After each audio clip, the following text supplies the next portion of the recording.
I was in college, I was a hairdresser, I had dreams, and before I knew it, I was sent down to a massage parlor. And they have this image of pretty woman. If you have to pay somebody to have sex with you, they very clearly don't want to do it. I was only 17 and I was kind of naive. I didn't really know what I was getting myself into. Extorted, abused, trapped in the world of sex trafficking.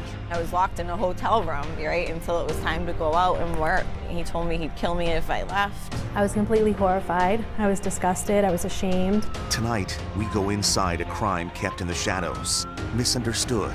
The victims often mistreated by the system. I was arrested over 30 times. Traffickers wouldn't be selling girls if there wasn't a demand. I just think the whole culture needs to change. From WCVB Boston, a new Center 5 primetime special, Trafficked in Massachusetts.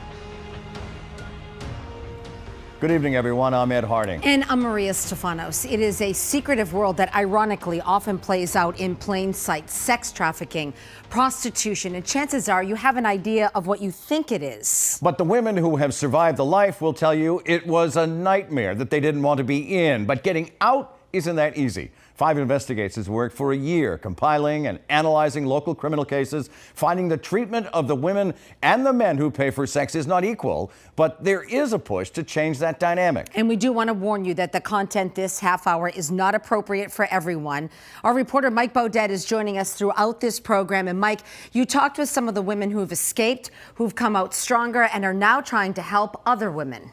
Maria and Ed, the word that kept coming up in our conversations was misconception. When you think about prostitution here, you may remember the old combat zone or what you've seen from old movies. But it's a grim reality for workers in the commercial sex trade that may be as thriving as ever in Massachusetts. It just has a new look. Can I ask you for a ride? She's one of the faces of human trafficking in Massachusetts. Nameless and likely no one you know. But she's someone's daughter. What are you looking for? Somebody to hang out with. Human trafficking isn't the feel-good image portrayed by the movie Pretty Woman. This is the reality of the commercial sex trade. And it includes everything from street prostitution to sex for a fee inside hotels and massage parlors. A dark world that's been in the shadows for decades. Does the video contain Mr. Kraft inside receiving the alleged X?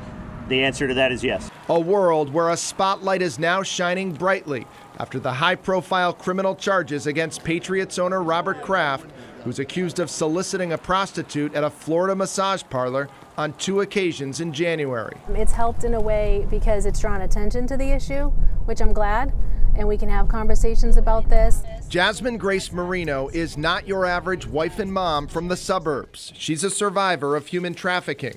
A man she thought was her boyfriend became her trafficker.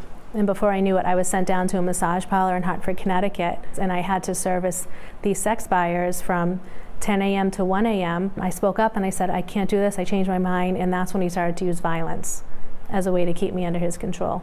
After a few years in massage parlors, her trafficker started selling her on Craigslist, which sent her in and out of hotels, businesses, and homes. I can't tell you how many homes I went into when the wife and kids weren't there. Yeah, in Natick, Wellesley, places maybe you would never think this kind of thing happens. Jasmine's story is not unique. Human trafficking in its many forms is happening all around us. Yes, right here in Massachusetts. This website lets visitors rate massage parlors and spas where they say they've had sexual activity. We found reviews for places in more than 60 cities and towns across Massachusetts. And that's only reviews from the last 6 months. The reviewers all indicated the establishments offered sexual services. No little girl grows up wanting to find herself exploited in this way.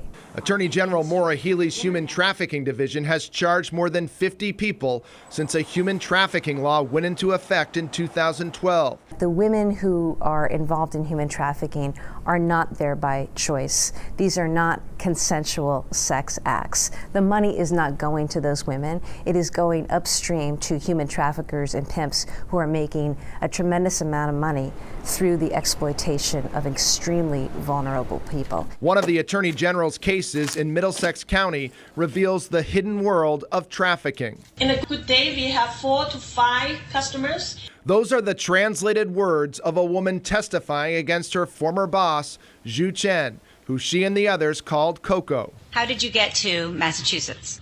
坐 bus by bus. The women worked in one of 6 spas around Massachusetts and sometimes slept there. Massages cost $60 an hour. The women testified that Chen kept 40 of that, but sexual services cost more. She walked me to a room and told me I should get undressed. The jury also heard from customers. What happened when you flipped over onto your back? She massaged my legs and stuff, and then she asked me if I wanted anything extra. What did you say? And I said, yeah. Police did surveillance on Chen and co-defendant Ronald Kaplan before raiding the spas. They ended up finding more than $100,000 in cash in Chen's house. Ms. Chen, could you tell us where you currently reside? Medford, Massachusetts. That's Chen talking to investigators. She said the women who worked for her were mostly from China, living in New York. The investigation traced profits going back to China and to feed Chen's gambling habit. They also learned that Kaplan had boasted that a judge was among their customers. Kaplan pleaded guilty and got probation, and Chen was convicted last December and sentenced to 5 years in prison. Jasmine is on the other side now. She founded Bags of Hope, an outreach ministry that works to raise awareness and delivers bags filled with supplies, information about resources, and messages of hope to vulnerable women. It just lets them know that they are cared for. My trafficker did such a good job at telling me I was only going to be a prostitute for the rest of my life. I never would have imagined, I never would have thought this would be my life now.